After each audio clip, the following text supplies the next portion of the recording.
Hello friends, welcome to my channel. I am doctor Jaspreet Kaur. आज का जो वीडियो हम डिस्कस करने वाले हैं वो बहुत ही एक इम्पॉर्टेंट टॉपिक है जिस पे आज हम डिस्कशन करेंगे। वो है how you can improve your vocabulary.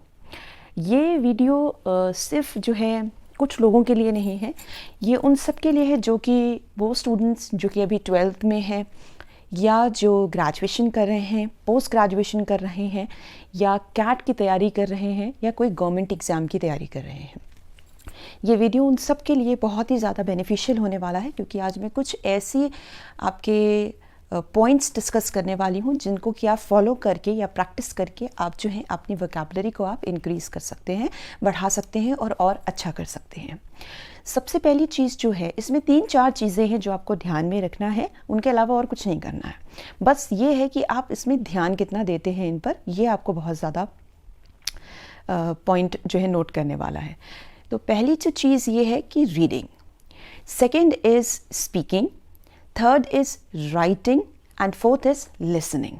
ठीक है, अब ये कोई ऐसा सीक्वेंस नहीं है कि पहला हमें रीड ही करना है, फिर हमें जो है स्पीक करना है, फिर हमें राइट करना, फिर हमें लिसन करना है, ऐसा कुछ नहीं है।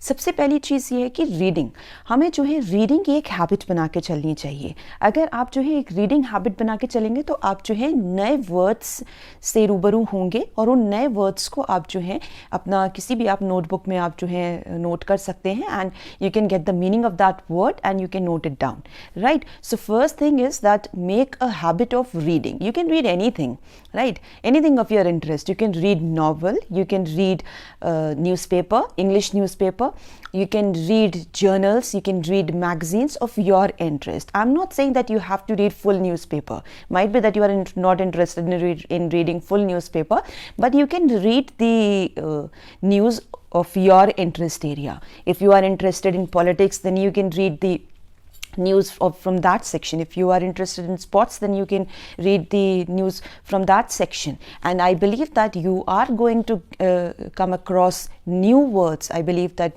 10 or 15 words from that section. Right, so this is going to be very beneficial for you if you are going to make a habit of reading.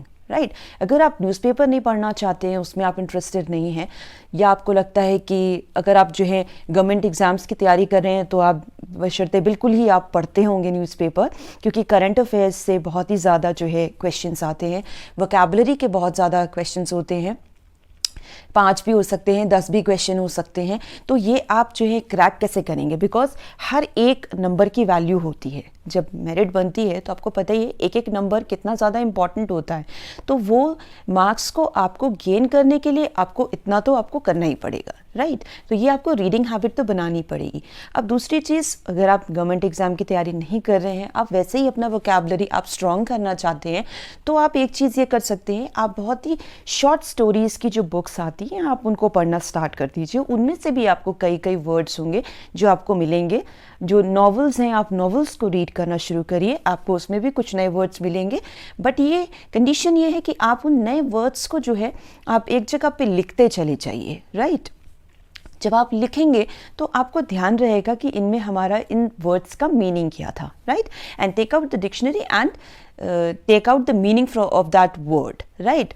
अच्छा, अब ये तो हो गई पहली चीज़। अब ये शॉर्ट स्टोरीज़ की बुक की बात क्यों करी है मैंने, देखिए क्यों, क्योंकि इससे क्या होगा, इससे आपका जो इंग्लिश स्पीकिंग स्किल्स हैं वो भी बहुत ज़्यादा स्ट्रॉन्ग होंगे। ठीक है, जब आप जो है एक लेमन लैंग्वेज में जब आप जो है एक स्टोरी बुक पढ़ना स्टार्ट करते हैं तो आपका जो इंग्लिश हैबिट है, इंग्लिश स्पीकिंग स्किल्स हैं वो इंक्रीज होंगी, राइट? तो ये दोनों चीज़ें आपका करेगा, एक तो आपका वोकैबुलरी बहुत स्ट्रॉन्ग करेगा और दूसरी चीज़ जो है आपका जो इंग्लिश स्पीकिंग का जो पार्ट है उसको भी बढ़ाएगा।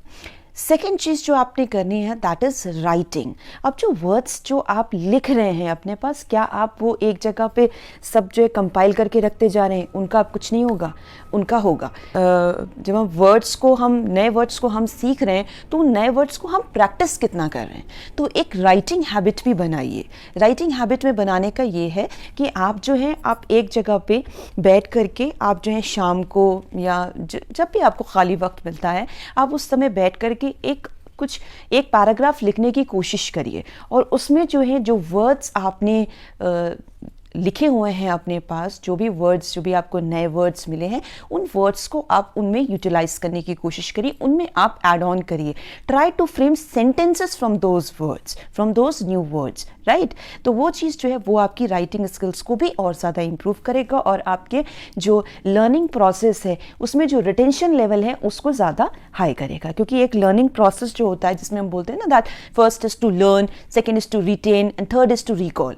लर्निंग का ये कि जितना अटेंटिवली आप चीज़ों को आप रीड कर रहे हैं, आप उसको समझ रहे हैं, आप उसको जो है राइट कर रहे हैं, ठीक, तो आपके दिमाग में वो चीज़ बैठती जा रही है और जब भी आपसे पूछा जाएगा you will be able to recall it, right. So writing is the second point. Third point is जो कि है that is speaking. Try to speak those words, right? Try to frame out the sentences from those words, from using those words. Then only you will be able to improve your vocabulary. Hesitate करने की ज़रूरत नहीं है. ऐसा नहीं है कि हर किसी को हर चीज़ आती है.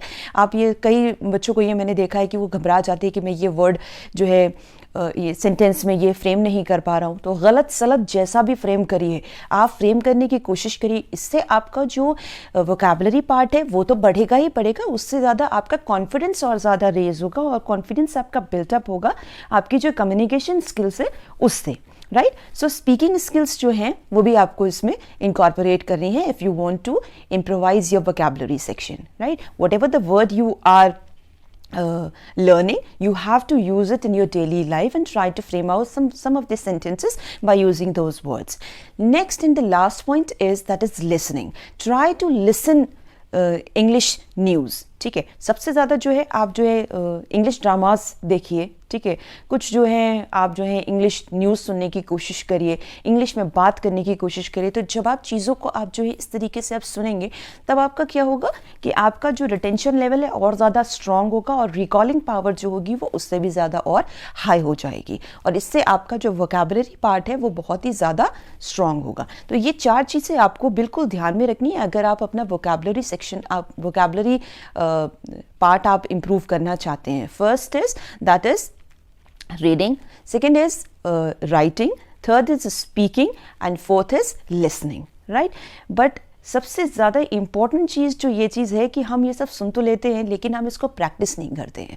बट एक बार आप प्रैक्टिस करके देखिए, आपको ज़रूर जो है इसका बेनिफिट मिलेगा और आप खुद कहेंगे कि हाँ सही बात है. क्योंकि एक वर्ड हमने सीखा तो उस वर्ड का जो मीनिंग है अगर हमने बिल्कुल बाय हार्ट, मतलब उसको अगर हमने 10 सेंटेंसेस में अगर हमने यूज़ कर लिया या 10 बार हमने यूज़ कर लिया तो उस वर्ड का मीनिंग हमें हमेशा के लिए याद हो जाता है, ठीक है. उसके कुछ सिनोनिम्स भी हैं जो हमें पता चल जाते हैं. तो इसलिए जब तक आप प्रैक्टिस नहीं करेंगे तब तक आप जो है चीज़ों में सक्सेसफुल नहीं हो पाएंगे. तो इसीलिए जो मैंने आपको पॉइंट्स बताए हैं उन 4 पॉइंट्स पे आप जो है वर्क ऑन करिए and you are going to get fruitful results. तो अगर आपको ये वीडियो अच्छा लगा हो तो प्लीज़ मेरे चैनल को लाइक करें, शेयर करें इस वीडियो को और फर्दर वीडियोज़ के लिए सब्सक्राइब करें.